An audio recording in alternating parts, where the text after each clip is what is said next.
I'm with Marcia and Brian Gleason, who are both clinical social workers and core energetics therapists, and specialize in doing body-oriented work with couples.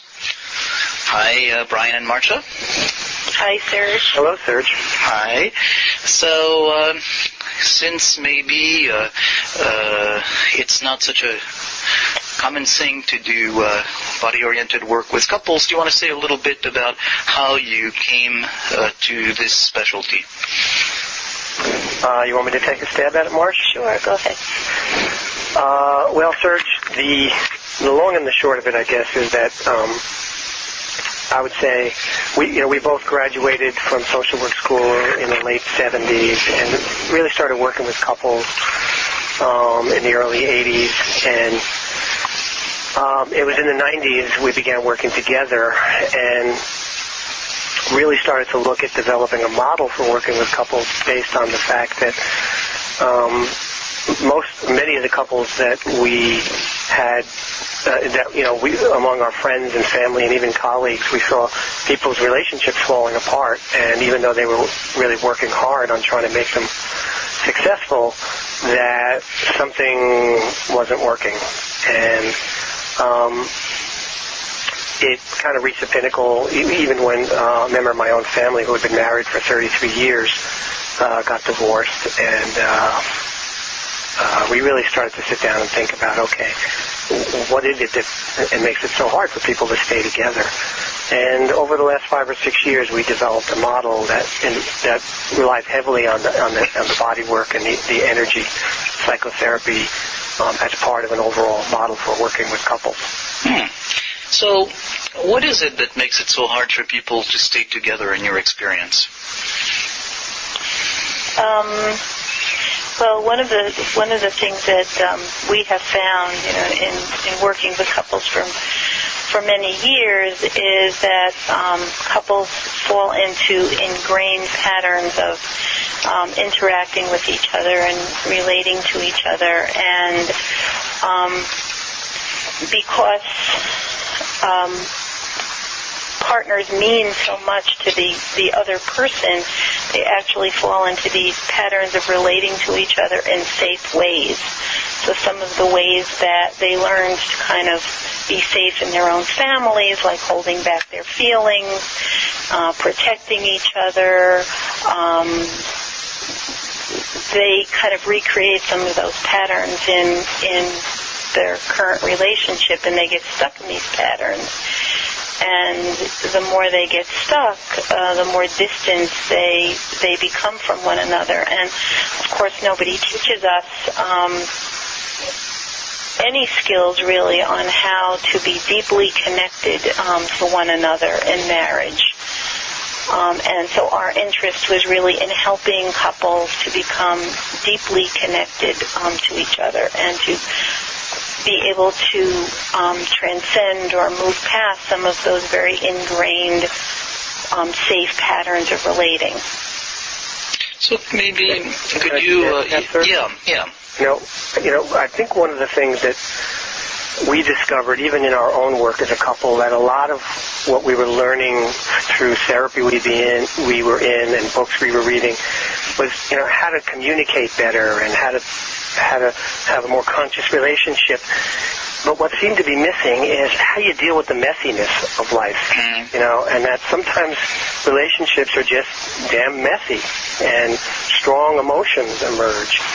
And there wasn't really a lot out there to help us and other couples to really learn how to work with that energy in a way that kept the relationship alive, So that's where I would love to ask you if you could mention some examples of that messiness and how you deal with it. I'll start, and Marcia can chime in.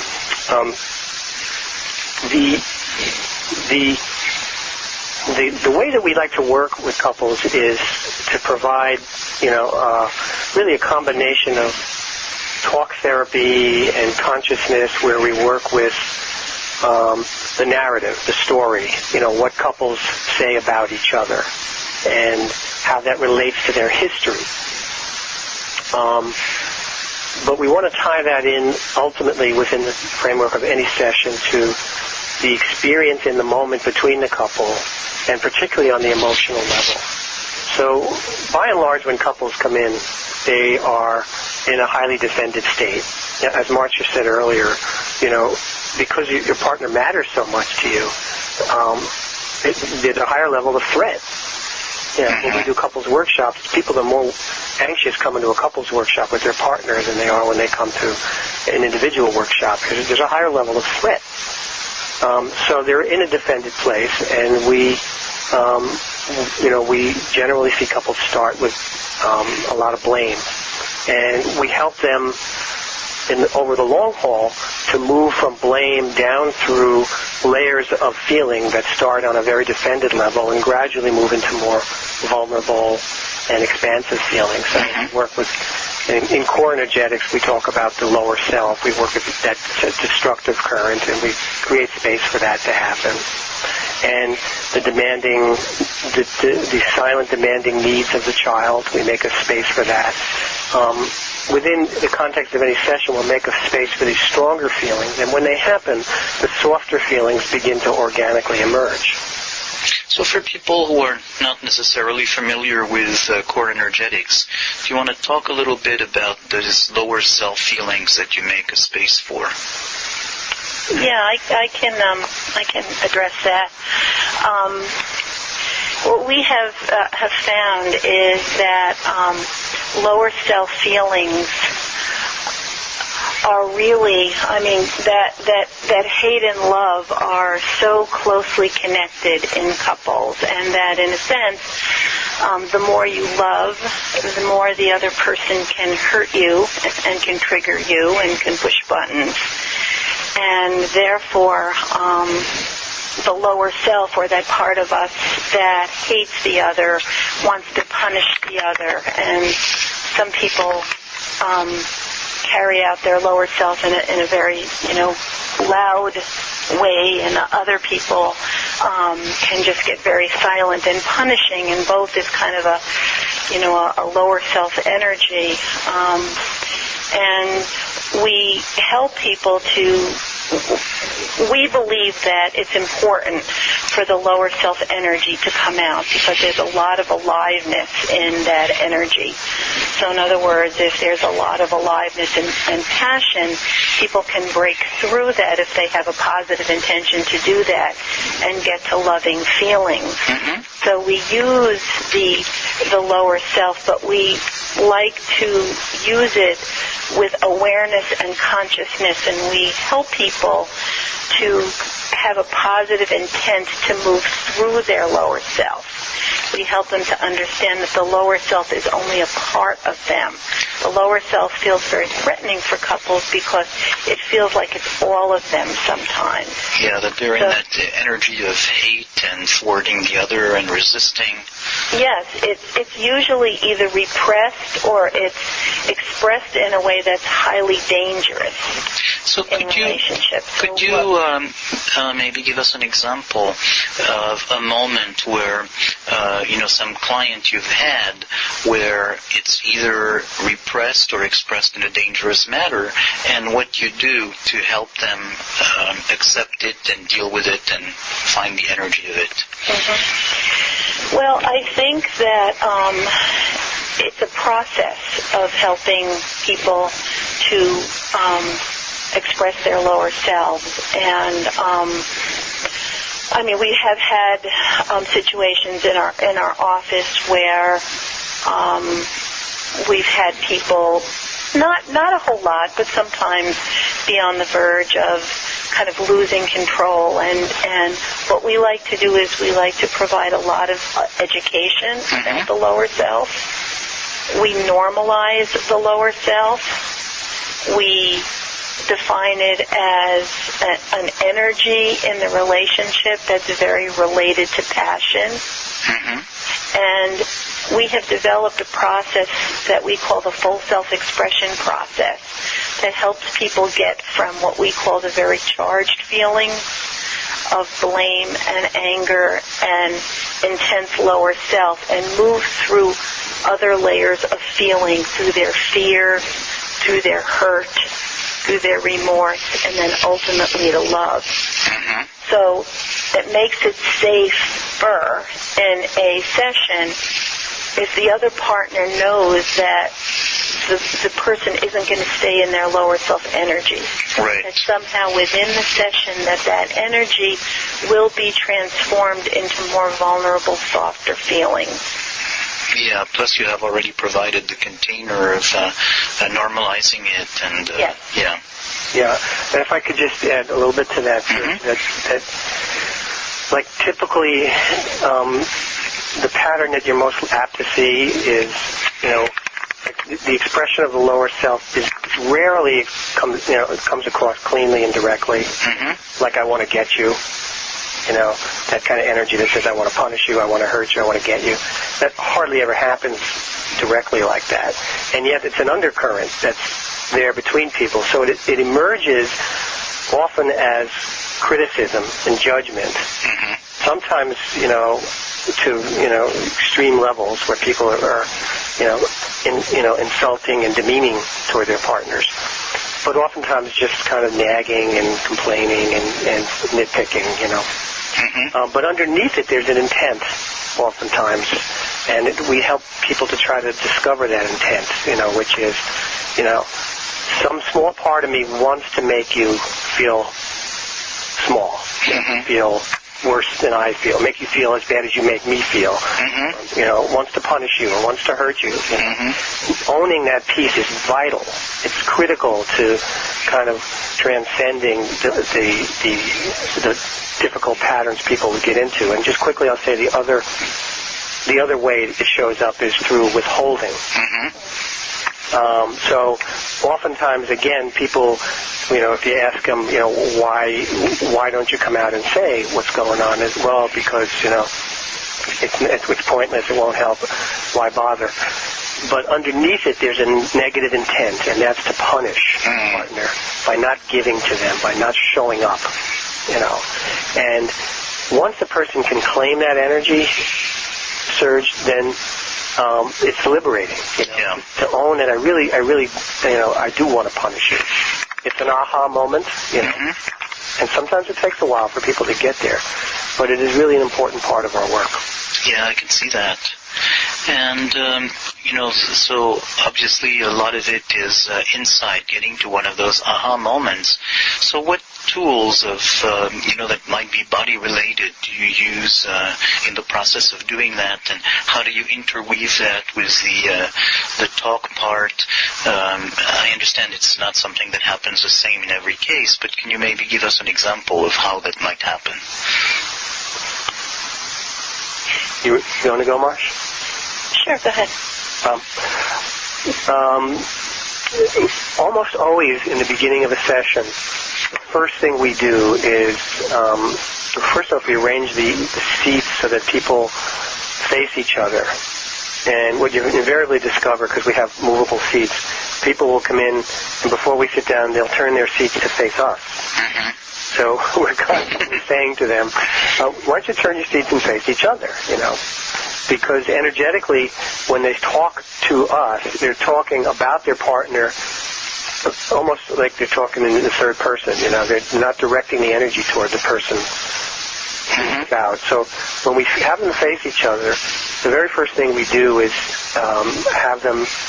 we either have them close their eyes and go inward and experience what they feel in the moment, and then open their eyes and look at their partner and notice the difference of what happens when they receive their partner, when they take their partner in. Mm-hmm. So it's a very soft movement into connection to the immediate experience. And oftentimes we'll have a whole session that will come out just out of what's going on when they look at each other. Because they want to come in and tell you a story.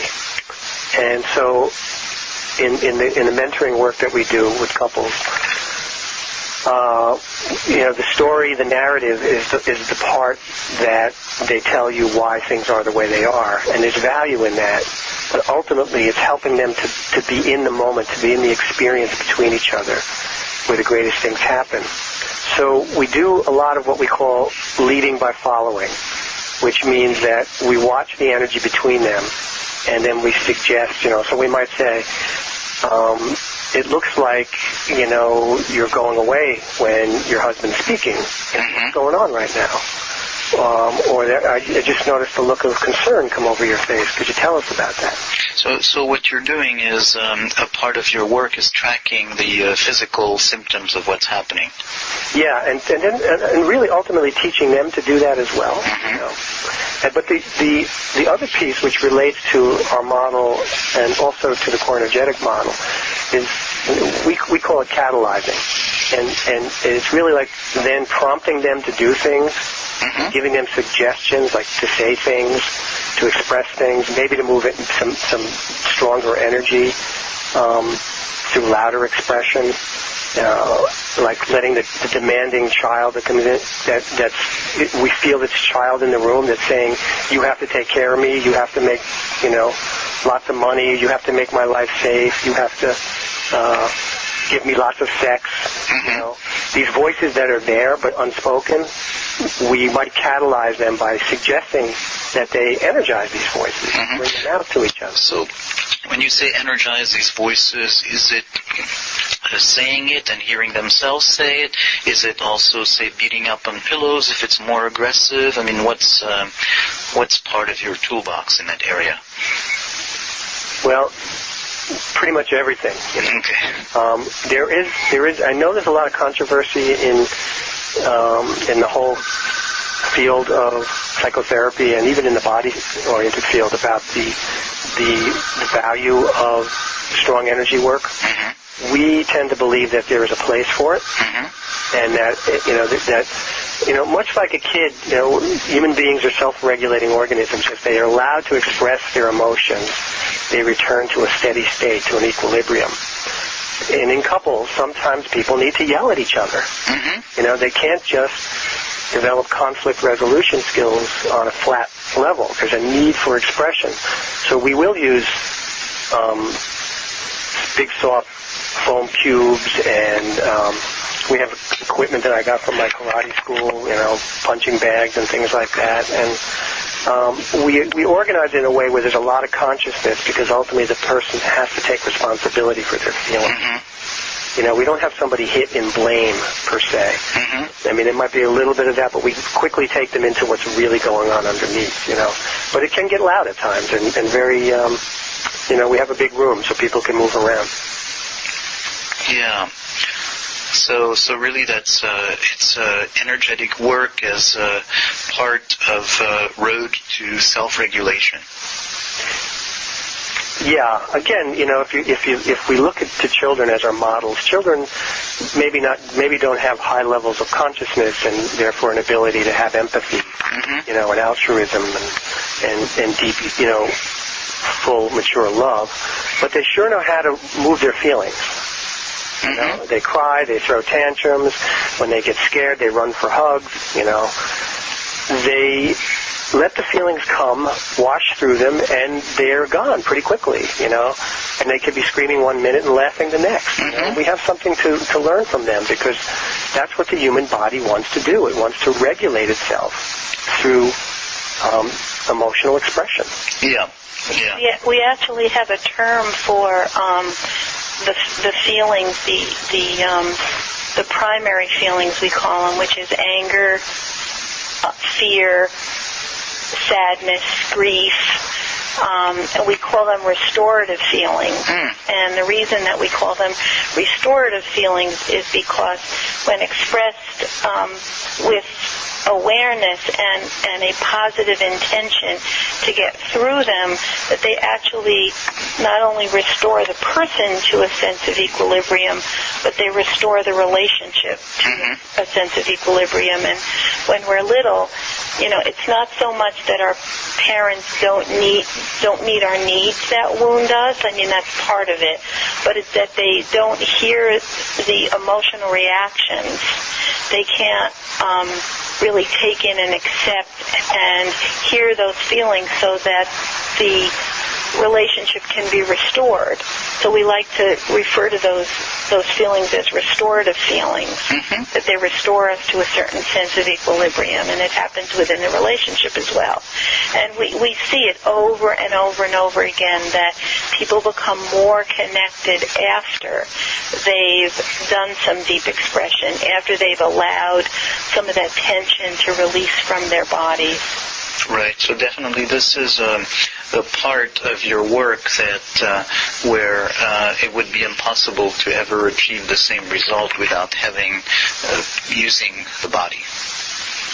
Well, that's how we're trained, and that's how we've seen over and over again just how much closer people get and how much more of a deep experience they have when we do use the body and the energy work. And it's not always big and loud. Sometimes it can be very soft. It can be very joyous. And I can actually give you an example of that in the last couple session that we led, if you're interested. Absolutely. Well, we've been working with this woman, and recently she's been identifying her husband refers to her affect as being flat and unemotional, and she can't really give him her positive feelings. And recently we've begun to look at the source of that, which was, as a child, her mom was very jealous of her relationship with her father. So her mother actually made it scary and difficult for her to express positive feelings. So one of the things that we had her do is jump up and down and express the part of her that really wanted a love. We wanted her to have the part of her that was afraid of expressing all this positive stuff to stand back and let that joyous child express the love for her husband. And it was very, very beautiful, and he, of course, received it very willingly. That's beautiful, yeah. So, we not only work on the charged negative feelings, but we also help to charge the positive feelings as well. And do you always work as a couple, as therapists, or do you sometimes work with one therapist for a couple? And if so, do you notice a difference, or what's the logic for working as a couple? Well, we do work individually, and mostly it's a logistical thing because it's hard to get 4 people together. Yeah. So we do, work separately. Personally, I love working with Brian, and there's definitely a positive aspect to having the male and the female, the mother and the father, the masculine and feminine energy, and it's just nice to have another perspective in the room. And what goes on in the workshops that you give? Did you want to talk, honey? Yeah, I'm not quite sure how to put that into words. It's a more intense experience, Serge. What happens is we lead beginning workshops for couples and advanced workshops, and we just led an advanced one a couple weekends ago. And what happens is we really try to make space. We keep the workshop small, and we try to make space for each couple to really be the focal point of a certain amount of time where they're getting the attention of the group, and we're helping them to work through or to go deeper into a process or a place where they're struggling in their relationship. And so if people are dealing with there are some people coming in with sexual struggles, some people coming in with, difficulty in dealing and managing conflict in their relationship, and just, any kind of problem you can imagine that couples have. And, if you're in a relationship, inevitably you're going to bump up against difficulties. So it's all there. And we will use couples, we will use the people in the room to support something. So that might be happening. So there might be some, like we would use what is often referred to as psychodramatic techniques, where we'll use people in the room as family members or as people that are part of a process, like friends or co-workers or something. Generally family members that would play out certain roles. Mm-hmm.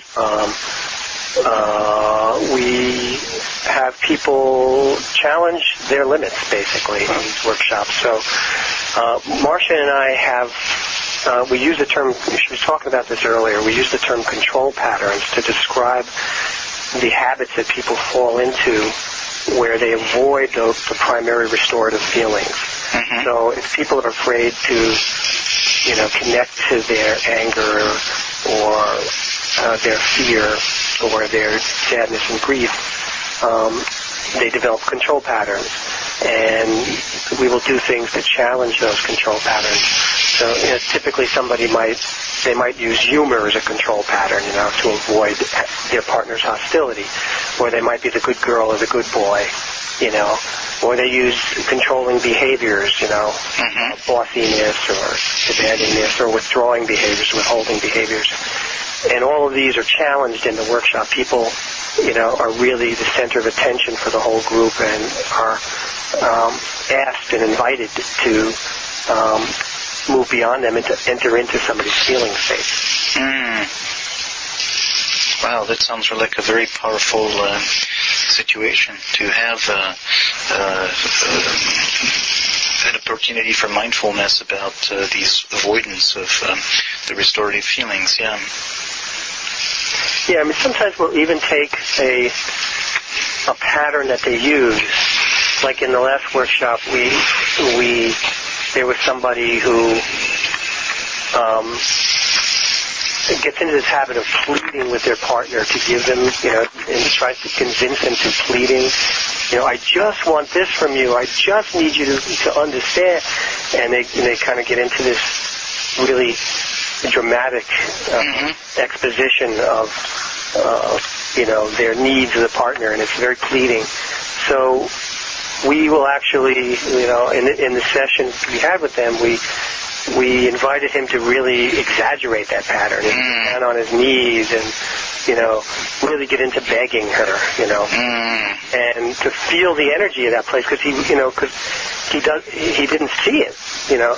Everybody in the room could see it, but he didn't see the level at which he was, kind of getting into that energy of kind of begging her for what he wanted, and it helped him to drop deeper. And we do it in a loving way, not in a because none of this stuff, we all fall into patterns of behavior that we're not really clear about, and we're human, and we all, kind of in our desire to hold on to our partner, we'll do whatever it takes, and we fall into these patterns. So.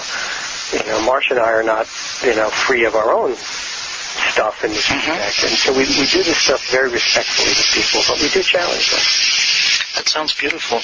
So this was a really wonderful conversation. As the time ends, unfortunately, we have to stop it here, but I wanted to say thanks for sharing some of your experience and practice and ideas with us.